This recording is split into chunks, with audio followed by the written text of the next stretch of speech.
you everyone for being here. We put a call out about an hour ago.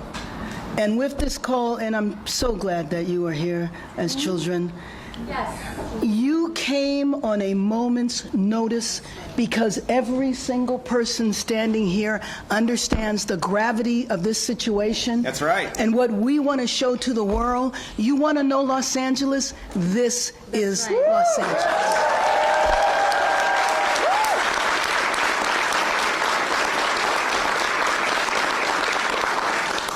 Last Thursday, Los Angeles was peaceful.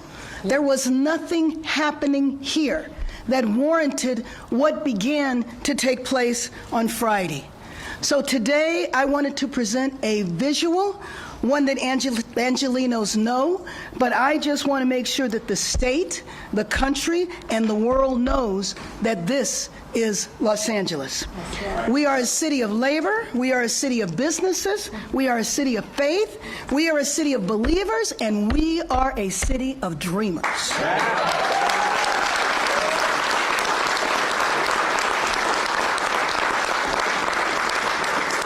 So let's just remember why we are here today. Last Thursday, ICE entered our city and provoked the city by chasing people through Home Depots and car washes and showing up at schools, and today showing up at emergency rooms and homeless shelters. ICE intervened as a pretext to federalize the National Guard, and then in the White House, the National Guard was complimented for the work that they did to keep peace in the city Saturday night. But I will tell you, the Guard didn't even arrive here until Sunday. They used this as a pretext to send the U.S. Marines into an American city, which will target our own citizens. They've been threatening elected officials with arrests, and they just shoved and cuffed a sitting U.S. senator. Wow. How could you say that you did not know who he was? We see the videotape, we see him saying who he was, but how do you not recognize one of two senators in our state? That's right. And he is not just any senator. He is the first Latino senator to ever represent our state.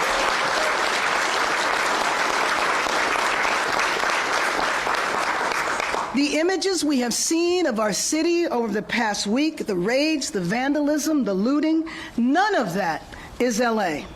Los Angeles is who you see behind me, representatives of the faith community, the business community, community organizations. Yesterday, I stood at this podium with over 30 mayors from Los Angeles County who are all concerned about what is going on.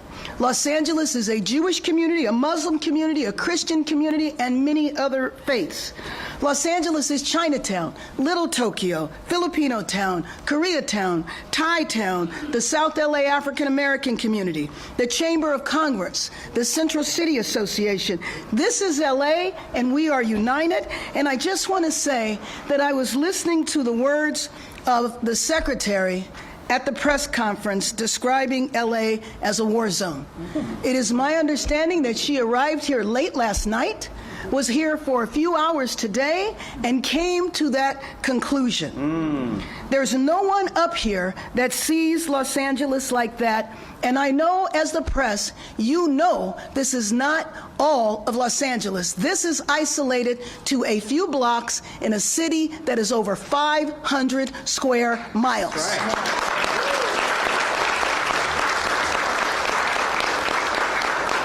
And out of those 500 square miles, the protests, and especially the protests that devolved into vandalism, represents about half a square mile. So the notion that this is happening all over our city, the notion that this city is not governable, the notion that we need the military to intervene, we have the capacity to address these problems, and I know there's not a person up here that supports vandalism, that supports violence, tolerance and that understands if you support the immigrant community, you know how to do it in a peaceful manner.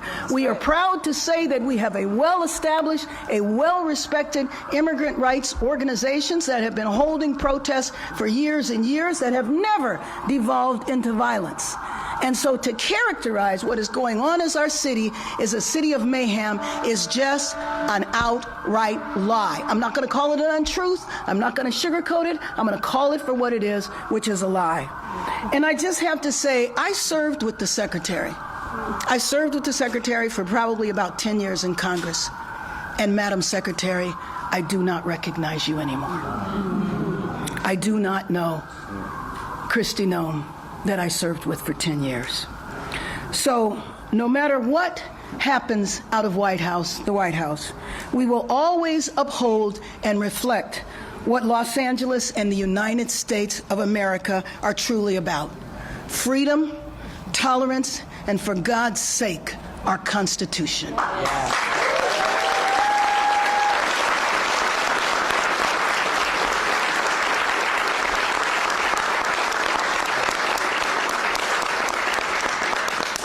With that, I would like to introduce Angelica Salas, the Executive Director of CHIRLA, one of the most respected and established immigrant rights organization that has been in our city for over 4 decades and is known throughout the nation.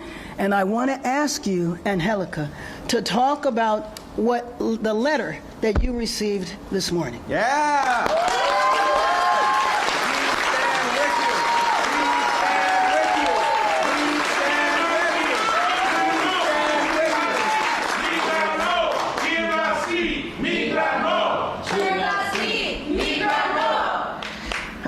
Thank you, brothers and sisters. See, the Los Angeles that I love is made up of beautiful people who are behind me and who are all over this city. This is a city that cares for one another. This is a city of caretakers. The people that I'm standing next to are people who work with our students and our children. They're people who work in our faith institutions, caring for entire congregations. They're the people who are fighting for worker rights. They're our union brothers and sisters. These are the people who are running to the detention centers in order to offer legal services to those who are currently detained. They're the same people talking to the families that are calling us on our hotline. This is the Los Angeles that I love deeply. This is also the Los Angeles that the immigrant community has helped build from its very, very first days as a city. And what I want you to know is the city that I love loves our people back. That's right. That's right. What I have seen come to our city is cruelty, is chaos, is violations of human, civil, and constitutional rights. What has been brought to our city has been racial profiling in a way that I have never experienced it in my career. What I see now, and based on all our reports, is over 45 enforcement actions, not just in the city of Los Angeles, but our entire region, all of Southern California. I have never seen this. It's unprecedented, and that is an understatement. The pain that we are witnessing when we talk to the family members is unbearable, of children being left behind. And I want this president to know that this city is tough, it is organized, it is disciplined, and will not tolerate what is happening at this moment. Yeah.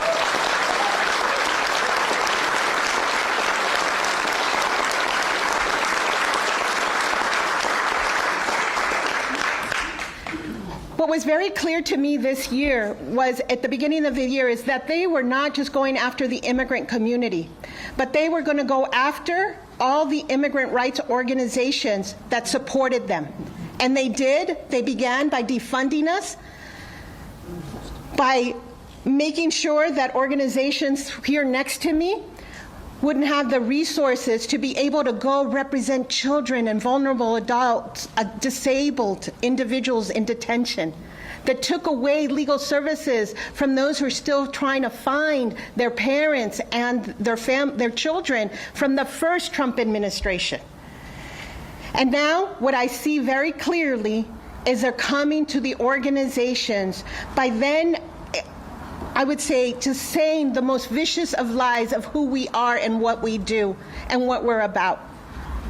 But the truth is the truth, and it's based on our actions. Not actions of this day, but actions of decades. That's right. And yes, we have received a letter from Senator Josh Hawley. But what I want you to know is that's not going to deter us. It's not going to intimidate us from standing with our immigrant community, by standing with our families, by demanding due process, by demanding that there be accountability for the violations of human and civil rights that have occurred in our city. But I know I'm not alone. These are all the people who are here with me, and there's so many good people in LA, and we're going to stand together.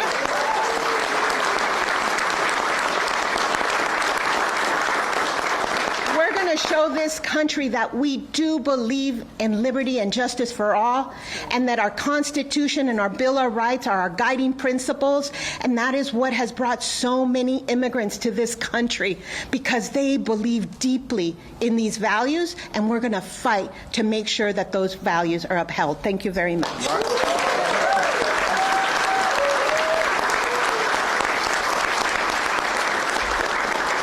I just say thank you, Mayor?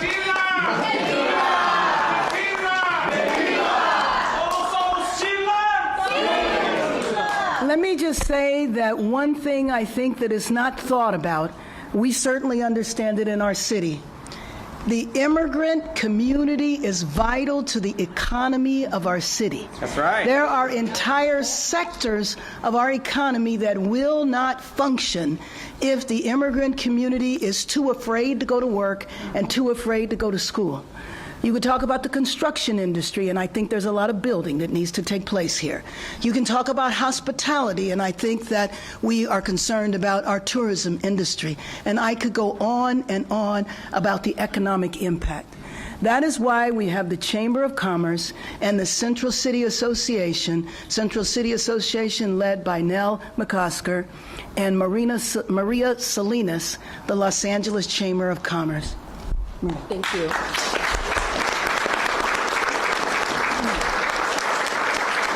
Thank you, Mayor, for your work. Angelica, thank you for your work and what you are doing in the front lines. On behalf of the Los Angeles Area Chamber of Commerce, I can tell you that we are deeply, deeply disturbed by all the activity that we have seen. And Mayor, you are right. We have a local economy here that is vibrant, but it's vibrant because of all our workforce. That includes our immigrant workforce that is here. And we at the Chamber of Commerce, we understand and we know that they play a role in just about every sector that you can think of. We understand that together, that we power one of the largest economies in this country. And it is important for us to recognize that if we have employees that do not show up to work, right, that's a problem. If they do not show up to their health appointments, that's a problem. They do not show up to their school and their education, that's a problem for our broader community.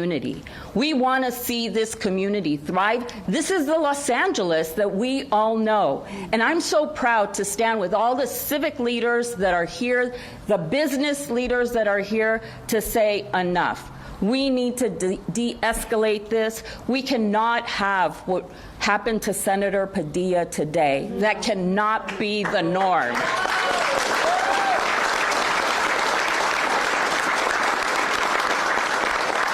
And Los Angeles will rise above this because we've done it before. And we're going to do it again. And we're going to do it with everyone in our community, including our immigrant population. I was with our chamber board this morning, affirming the work that we are doing to ensure that this community feels safe, feels supported, and that we are all working together just like we're here with the mayor and with this entire group here today. Thank you, Mayor, for having us and for lifting up how important it is to sustain an economy that works for all. Thank you.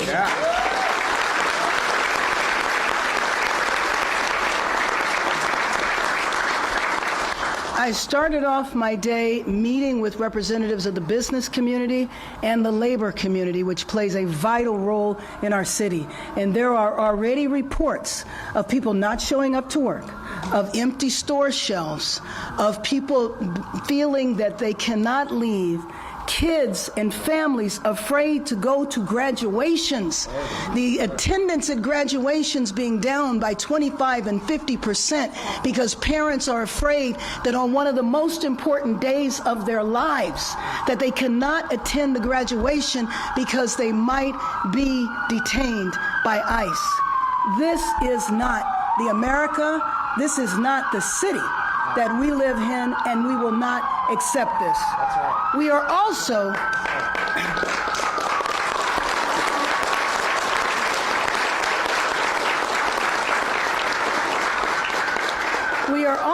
a city of faith, a city of many faiths, many cultures.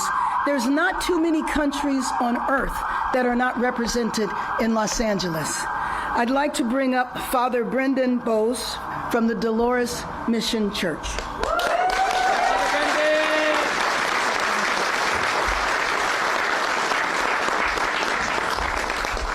Thank you, Mayor Bass. My name is Father Brendan Bussey. It's okay, Polish immigrants do strange things to their last names. As you said, I'm the pastor of Dolores Mission Church, and it was great to have you stand with the interfaith community. I hope you felt the interfaith community standing with you on Tuesday when we came into Grant Park to pray in peace, to pray for peace, to bring a presence of peace. And I know, as you mentioned, the children that are here and our families are feeling that this is a moment that is quite scary for many of us. But I stand here today to remind us that this is also not just a scary moment, but a sacred moment. This is a sacred moment where we as the city of Los Angeles stand up and recognize that there's two ways we can live, as if everything is sacred or as if nothing is. And we stand here today because we know that everything and everyone and every place is sacred. There are some in our government, as you know, as we have seen, that act as if nothing is sacred. Not our churches, not our schools, not our hospitals, not our shelters, not our homes, not our streets, not our parks, not every place. No place is sacred, and nobody is treated as if they were in this city by this government. And so I'm here to remind you that this is a moment where we have a choice to make. If everything is sacred, then we need to respect the dignity of all people, respect the rights of all people. We need to do everything we can to advocate and stand for that, and everybody in this room, I think, stands with us as we say that. I go to my school every day, and I hear things now that I don't ever want to hear. Children looking at me saying, "Father Brendan, I saw you on the news." That's something I never wanted to hear. But I asked one of those children, I said, "How did that make you feel?" And he said, thought for a minute, and he said, "Strong. I felt strong when I saw you up there." And that's what I want everybody to hear in the faith community, the civic community, the business community, the whole of Los Angeles. Then we stand together. Our children do not feel scared. They do not feel threatened. They do not feel worried about who's going to be home when they get back from school. They feel strong when they see us standing together. They feel brave when they see us acting in their name. They feel proud when they see people standing up for what is right. And that's what we do here today and always. As we said in the park on Tuesday, we will continue to be brave with our love, because that's what Los Angeles is. Someone at that action was there crying in tears, asking, "Where is my family?" And as I heard them say that, I said, I don't know where they are, but I know exactly who they are. They are our brothers and sisters, and we need to start acting as if that were true. We will be brave with our love. We will be brave with our love. We will be brave with our love.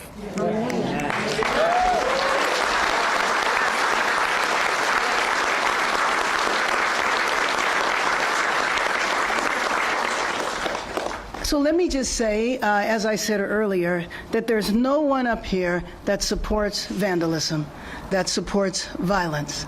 We have had to have a curfew in the city because we want to make sure that the downtown neighborhood and all the other neighborhoods are safe. But let me be very clear. We want peace to come to our city. The peace that we need to have happen needs to begin in Washington, and we need to stop the raids.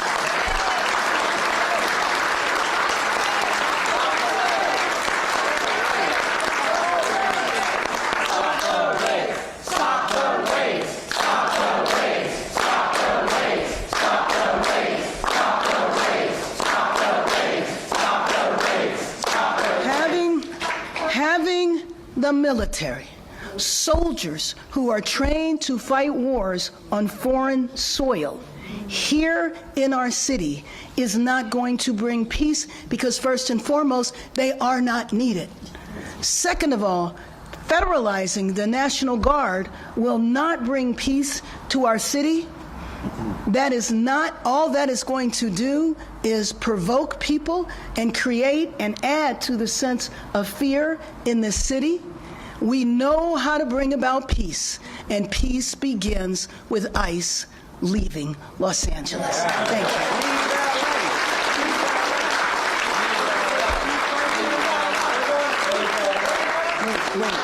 Wait. Okay, we're going to take a few questions. Zach? We're going first to Anna and then to Robert. Mayor Bass, have you been able to get on the phone with President Trump? No, I have made a formal request. I have talked to members that are close to the administration. We will see if my formal request is granted. Is he denying your request? There has just not been a response just yet. We're going to Robert and then Josh. Hi, Mayor. Hi. Let's talk about the curfew. Is it going to continue? How long is it going to continue? Does the zone need to be expanded after we saw last night included? Well, I don't think the zone needs to be expanded. Unfortunately, we will continue the curfew, and my hope is after continuing it a few more days that people will get the message that we are serious. The arrest that took place last night was not for looting, was not for violence. It was for unlawful assembly and curfew violation. What I noticed when I was traveling the streets late last night is that the people that were out on the streets were young people waving flags, and they were not violent.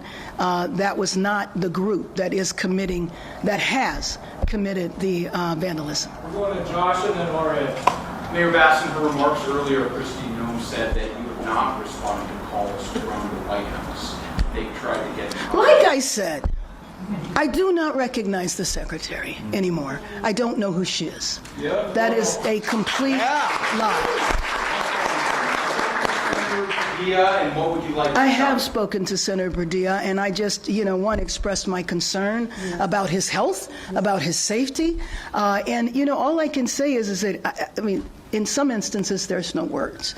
This is a sitting U.S. Senator, not somebody, and frankly, if you're going to come into town and say you have diagnosed what is happening in our city, and you don't even know who the U.S. Senator is? Right.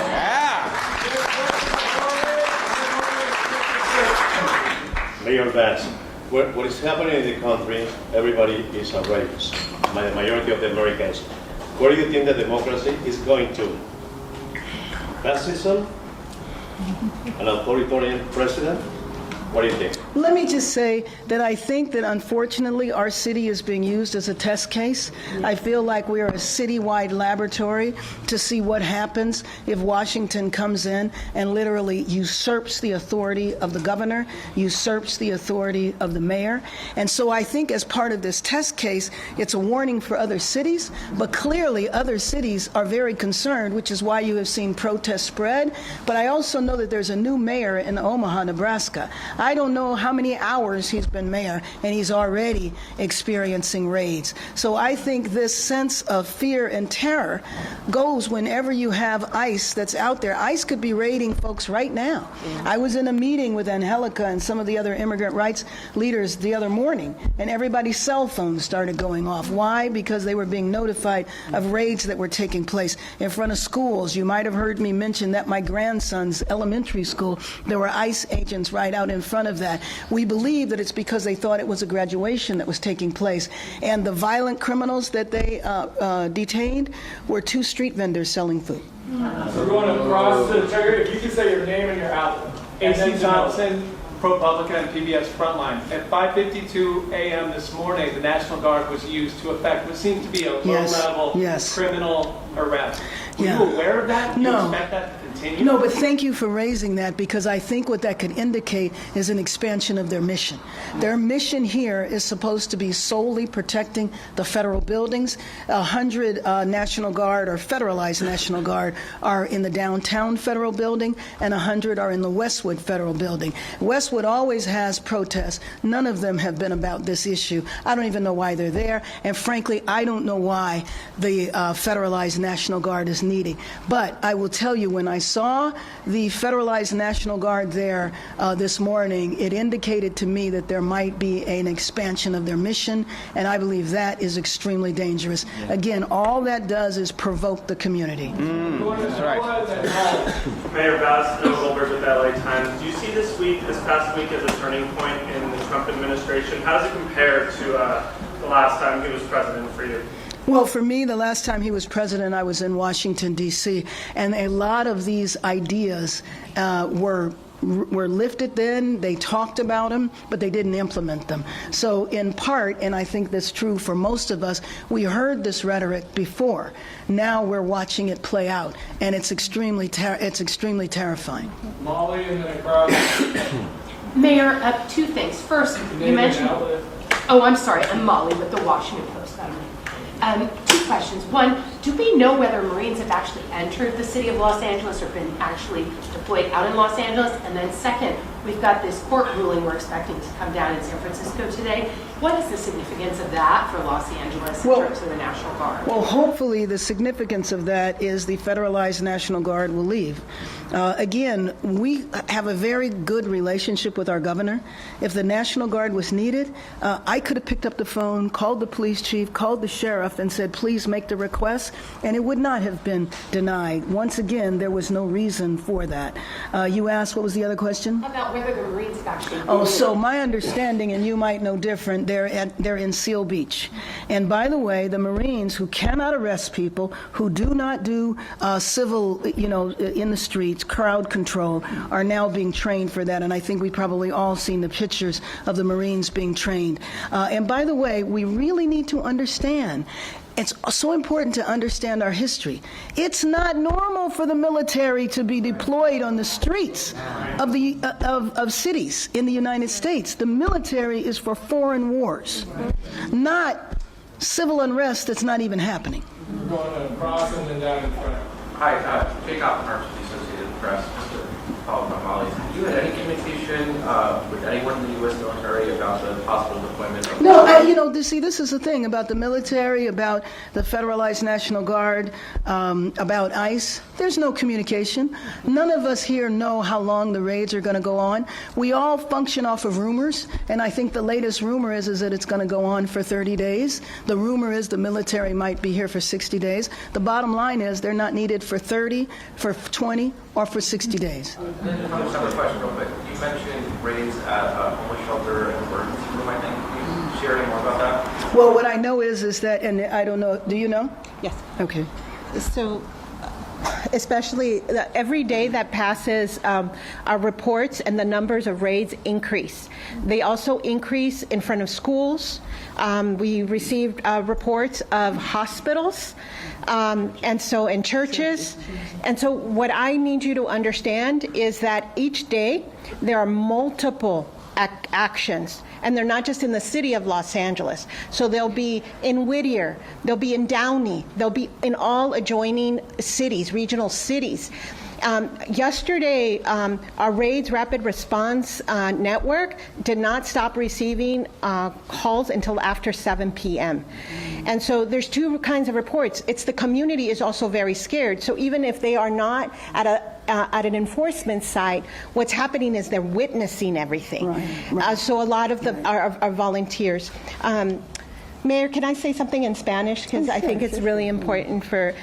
nomás un mensaje a nuestra comunidad inmigrante, a toda nuestra comunidad aquí en Los Ángeles. Lo único que sí les quiero decir es que toda esta gente que está aquí, todos son líderes cívicos de Los Ángeles, con nuestra alcaldesa, todos diciéndoles a ustedes que no están solos, que vamos a luchar con ustedes por sus familias, porque son las familias de Los Ángeles, y que estamos dispuestos a seguir luchando con todo, con todas nuestras capacidades, para que la inmigración, para que estas redadas paren. Muchas gracias. Claro.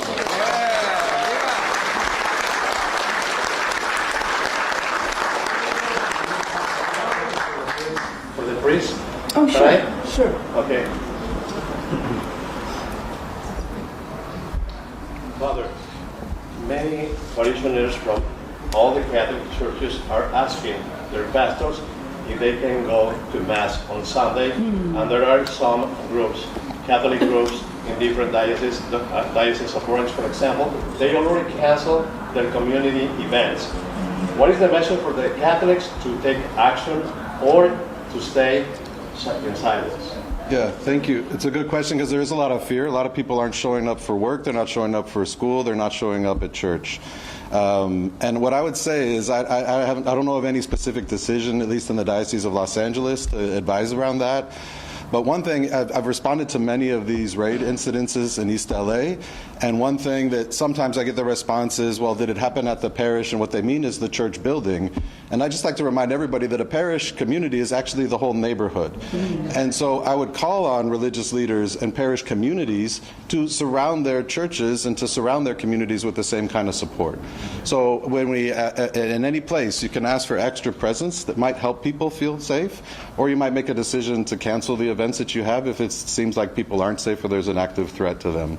So that's what I would say. I think it's a call on all of us to make sure that those places are safe, whether we are members of that congregation or not, that the congregation is really mixed in like all of our brothers and sisters within the whole community. And my question is because they already went to churches in the city of Downey. Right. They arrested an old man who was seated on the parking lot. That's right. Okay, if they already touch one single church, even if it's not Catholic, nobody's safe. That's right, yeah. I mean, what our community has said again and again is that they just feel hunted and they feel kidnapped. They feel sequestered, right? And they're hunting people, and that might end up in a church parking lot. They might end up in another parking lot. But we also know that organizations are receiving specific letters that seem to threaten them. At our church, we haven't received one of those letters yet, but you know, you never know what's going to happen. I think that that's what we need to be prepared for. Yeah. We're going to go down in front and then end with Jason. Let me just say before we do that, you know, a couple of the other impacts. Thank you for mentioning the church, because that was a grandfather that was dropping off his granddaughter. But some of the other impacts, when people are detained, and Angelica, you will correct me if I'm wrong, you've been doing this for years and years. In the past, people have had access to legal counsel. People have had access to families. So when the priest says that people feel kidnapped, you do feel kidnapped if you don't know where your relative is. If you showed up to work because a raid was happening and you watched your mother, your father, your sister, or your brother being carted off and you don't know where they went, that creates a sense of panic. So one of the consequences of this is people being afraid to leave their homes, and then they don't want to go to the grocery store to get food. So we were talking this morning about, in solidarity, finding out who those people are and delivering food to them. That is a shame that we are even having this conversation. Go ahead, Zach. Down in front. Dolores Quintana, the Santa Monica Mirror. There's been a lot of talk about protests and violence and all that, but there is an issue with the LAPD who has been firing on peaceful protesters from point-blank range, and they've also been deliberately firing bullets, rubber bullets or other types of so-called less lethal munitions at reporters. There's the Australian reporter who was hit on the leg on camera. I know people who have concussions and wounds in their heads. And a New York Post reporter was shot in the head. I think that something is not right here. And there's violence from the federal source, but all of this violence is not, it cannot be put on protesters. Protesters are out there to protect immigrants. Well, I'm sorry, and I might feel differently than other people here. I would draw a distinction between the people who are vandalizing buildings and who are, breaking in and looting. But let me just say that I have heard a number of accusations about the LAPD, and you can be assured that we will do an evaluation of all of it.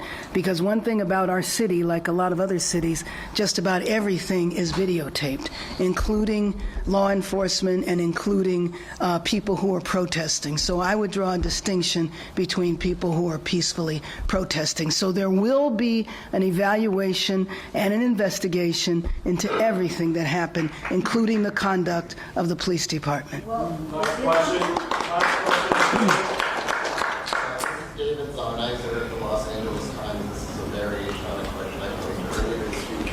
The city has many, many facilities where the public goes to interact or provide services, libraries, recreation centers, swimming pools. I'm wondering, is there any kind of training, is there any kind of preparation that you or the department heads are overseeing to address the issue of warrantless visits or ICE visits?